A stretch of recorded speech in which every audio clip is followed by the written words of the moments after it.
Yo les postos, c'est Sacha, bienvenue dans cette nouvelle vidéo où on va débriefer un petit peu le match Rennes-Olympique de Marseille. Olympique de Marseille qui gagne 1-0 au finish grâce à Strootman. Mais voilà, c'est pas pour encenser Marseille. Voilà, on sait très bien la rivalité qu'il y a entre le Paris Saint-Germain et Marseille. C'est pas ça le sujet de la vidéo. Non seulement on va parler de la victoire de Marseille, mais on va parler aussi des coachs étrangers par rapport aux coachs français. Et pour moi, il y a 30 classes d'écart. Il y a une galaxie, une planète, une éternité d'écart. Voilà, ce n'est pas le même sport. Et je suis désolé, l'Olympique Lyonnais et d'autres clubs devraient s'en inspirer. Voilà, je suis désolé. Quand tu vois, Paris, ils sont hors classe, mais bon, c'est un entraîneur étranger. Même si je l'aime pas, c'est un entraîneur étranger. L'année dernière, il y a 2 ans, il y a 3 ans, quand Monaco était champion, c'était un coach étranger. Là, l'Olympique de Marseille, André Villas-Boas, c'est un coach étranger. Souza avec Bordeaux fait du très bon boulot. Mais les clubs comme Saint-Etienne, comme Lyon, qui continuent avec des clubs français, ils n'y arriveraient pas. Il vous faut des coachs étrangers. Voilà, je suis désolé. Comment Marseille peut amener Villas-Boas et Lyon peut amener Silvinho et Rudy Garcia? C'est quoi un petit peu le palmarès de ces coachs? Voilà, il faut me le dire. Il faut me le dire. Voilà. Même à Saint-Etienne, t'as pas mieux que Claude Puel. Franchement, la vérité. Voilà, quand tu vois le travail que fait Souza à Bordeaux, quand tu vois le travail exceptionnel que fait André Villas-Boas à Marseille, quand tu vois ce que Jardim, même s'il a été jeté, parce qu'à la fin, voilà, c'est la fin d'un cycle, ce qu'il a fait, et d'autres clubs, quand ils ont eu des coachs étrangers, je suis désolé, il faut arrêter. Et ce soir, franchement, ce que Villas-Boas fait avec Marseille, même ce que fait Villas-Boas depuis le début de saison avec Marseille, est tout à fait remarquable. Parce que moi, je vous dis la vérité, hein, franchement, 0-0 ce soir, ça aurait pas été injuste, voilà, ça aurait pas été un scandale. Mais tu vois que Villas-Boas, avec l'effectif qu'il a, il peut faire quelque chose. Voilà. Il revient à 5 points du Paris Saint-Germain ce soir. Qui l'aurait cru? Qui l'aurait cru? Donc j'ai pas dit que Marseille va jouer le titre, mais Marseille revient à 5 points du PSG. Et je suis désolé, Monaco, tu vas les rencontrer 2 fois de suite. C'est pas des morts vivants. Regarde l'équipe au complet. Monaco, c'est quand même plus fort sur le papier pour moi que Marseille, que Bordeaux, que Lyon. Et on ne sait pas ce qui peut se passer sur ces 2 matchs. Paris n'a que quelque chose en tête, la Ligue des Champions. Donc certes, Paris a changé d'état d'esprit depuis 2 mois. Mais bon, on sait, Paris, pour une fois, l'infirmerie est vide, mais on ne sait pas ce qui peut se passer dans un championnat. On ne sait pas ce qui peut se passer. En tout cas, moi, je tiens à féliciter le travail d'André Villas-Boas. Parce que je suis désolé, cet effectif-là, avec Rudy Garcia, avec René Girard, avec Claude Puel, avec Antoine Comboiré, ça marcherait pas. Ça marcherait pas parce qu'ils restent dans l'optique, eux, de leur stratégie. Ils savent pas se remettre en question. Par exemple, quand Toulouse a perdu la semaine dernière en Coupe de France contre Saint-Hilaire, ou Camboiré après le match, Camboiré qui a réussi nulle part, hein, que ce soit à Strasbourg, au PSG, à Dijon, à Guingamp, à Toulouse, toujours te dit j'ai vu de bonnes choses. J'ai vu de bonnes choses. On est bien en place. On reste bien en place. Le seul coach français que j'ai vu se remettre en question, c'est Christophe Galtier. Christophe Galtier que je détestais avant quand il entraînait Saint-Etienne. On est bien en place, on a un groupe compact, on arrive à leur poser des problèmes. Non, non, c'est pas ça, c'est pas ça. Efficacité, efficacité, 3 points, ambition, ambition. Et c'est ça que Villas-Boas fait. Et grâce à son succès, 1-0 face au Stade Rennais, l'Olympique de Marseille conforte sa 2e place au classement. Et il faut être lucide, il faut être vraiment objectif. Marseille finira 2e quoi qu'il en soit. Qui finira 2e? À part peut-être Lille, s'ils vont les chercher, ça va être compliqué. Donc voilà. Donc Kevin Strootman a libéré les siens en fin de match et permet à Marseille donc de reléguer son adversaire du soir, le Stade Rennais, à 8 points, parce que Rennes, s'il gagnait, il pouvait revenir à 2 points. Donc voilà, hein. Bon Marseille, franchement, en première mi-temps, c'était un match très fermé, très tactique. On voyait les 2 équipes, hein, ils voulaient pas perdre. Bon, c'est sûr que 2 équipes ne veulent jamais perdre. Mais voilà, c'était très tactique. Marseille avait plus le ballon, hein, je dirais 55-45. Mais Marseille était plus dangereux, surtout avec ce poteau d'Alvaro. Mais sinon, du côté rennais, à part ce petit retourné de Bourigeaud et sa petite frappe enroulée, il n'y avait rien. Voilà, quand Mandanda l'arrête. D'ailleurs, je voudrais parler aussi de Steve Mandanda. Steve Mandanda qui est certes très bon gardien.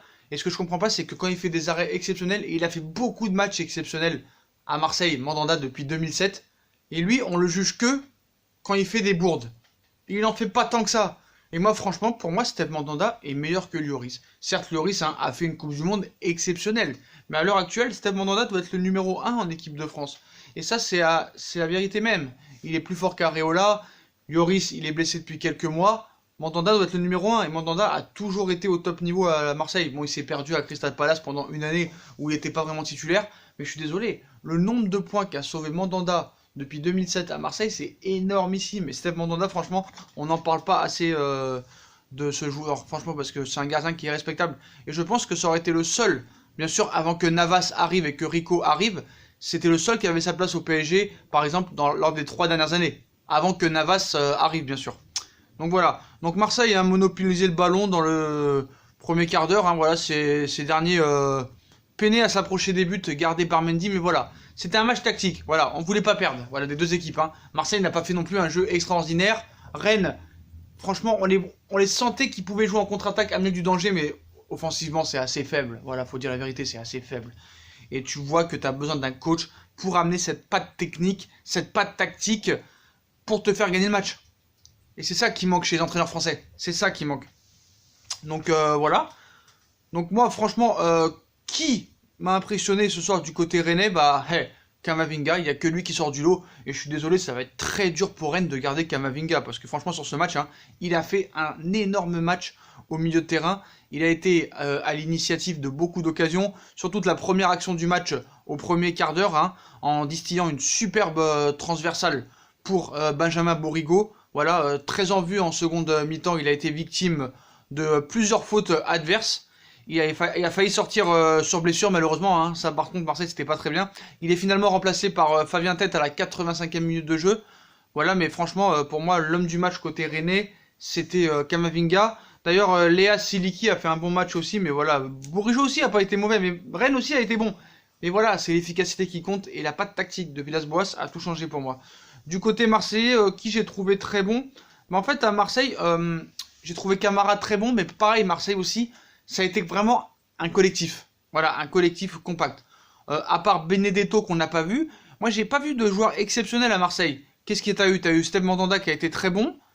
Et à part franchement Camara, Marseille n'a pas été extraordinaire. Quand tu vois Sanson, bah Sanson il est nulle part dans ce match. Voilà, Sanson il est nulle part. Je dis pas que Marseille mérite de gagner. Rennes pour moi a eu plus d'occasions, mais Marseille a su être plus efficace. Et c'est ça les grosses équipes. C'est comme ça que tu accroches la Ligue des Champions. Ça fait combien d'années que Rennes, ils approchent. Non, il faut être efficace.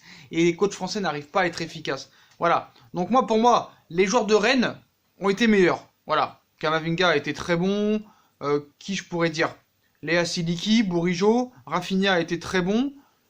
Mais du côté de Marseille, voilà. Bon, bah Sarr, pas extraordinaire. Alvaro González, pas extraordinaire. Caleta Char, ça va. À ma vie, ça va pas mal. Rongier aussi, bah Rongier, il fait toujours les bons matchs. Hein. Voilà, c'est simple. Camara, très très bon. Voilà, meilleur Marseillais, faut dire la vérité. Mandanda, voilà. Mais sinon, Radojnik, pas terrible. Voilà, Marseille a fait preuve d'efficacité. Voilà, on peut pas dire grand chose sur le jeu de Marseille. On le connaît, le jeu de Marseille. Très offensif à domicile, avec beaucoup de tirs, tout ça et tout. À l'extérieur, c'est un jeu un petit peu pragmatique. On attend l'adversaire, c'est très tactique. On les attend.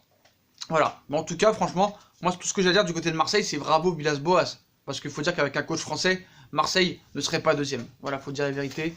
Et Villas-Boas, tout ce qu'il a appris à l'étranger, que ce soit avec Porto, où il a remporté l'Europa League en 2011, le championnat portugais, même si à Chelsea, ça s'est mal passé, à Tottenham, il a fait de bonnes choses. Il connaît les gros championnats européens, contrairement à des coachs français. Voilà, donc même si Villas-Boas n'a pas eu le palmarès escompté à l'étranger, il est 10 fois meilleur que les coachs français. Et c'est pas l'Olympique de Marseille que j'encense ce soir, c'est les coachs étrangers. Et le coach Villas-Boas et les supporters marseillais, je trouve que voilà, certes Bielsa a été un très grand entraîneur, Eric Guéretz a été un très grand entraîneur, ils ont fait des grandes choses. Mais vous avez beaucoup de chance d'avoir un coach comme ça, et j'espère que vous allez le garder longtemps parce qu'il vous amène des choses. Il amène des choses, voilà.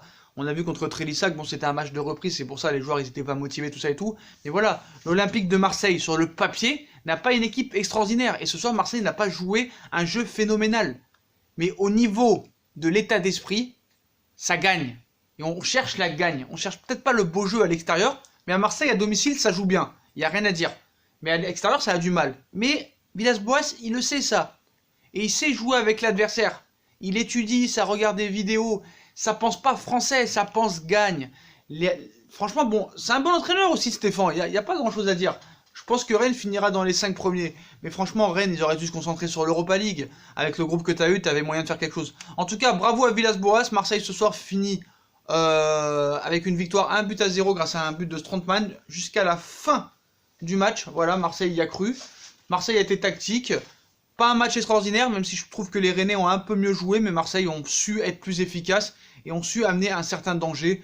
Et voilà, on partait sur un 0-0, le nul n'aurait pas été catastrophique, même je pense que Rennes a plus dominé que Marseille, mais Marseille voilà, a su vraiment concrétiser ses occasions, a su avoir un jeu plus efficace, et vraiment, moi je tiens à souligner que les coachs français, les coachs étrangers, voilà, les coachs étrangers sont 10 fois meilleurs que les coachs français. On va voir ce qu'il va faire celui de Monaco, on verra Bordeaux la deuxième partie de saison qu'ils vont faire, mais voilà, c'est tout, les coachs français il faut arrêter en Ligue 1, ça sert à rien, ça n'amène à rien. Voilà les postos, je vous souhaite une très bonne vidéo à tous. Dites-moi en commentaire ce que vous avez pensé du match, hein. Supporters rennais, supporters marseillais. Voilà, dites-moi en commentaire ce que vous pensez aussi du travail de Villas-Boas. Qu'est-ce que vous avez pensé du match, hein. Est-ce que Marseille mérite vraiment sa victoire, hein. Ça c'est quand même à débattre, on va pas débattre pendant 20 ans, mais voilà. Rennes aurait mérité au moins un match nul, ça c'est sûr et certain, avec Kamavinga, avec Bourigeaud qui ont fait des très gros matchs, Leza, Keziki. Et à Marseille, pour moi, l'homme du match a été Camara, du côté marseillais, qui a été exceptionnel. Voilà les postos, bonne vidéo à tous, Marseille deuxième, bah, si on a kiffé la vidéo, on like, on partage, on s'abonne, on active la petite cloche pour les notifications, on nous suit sur les différents réseaux sociaux, Instagram, Facebook, Snapchat, Twitter, ainsi que sur Utip, hein, si vous voulez regarder les pubs gratuitement ou faire un petit don. Voilà les postos, c'est une très bonne vidéo à tous, et à très vite pour une nouvelle vidéo les postos, tchuss.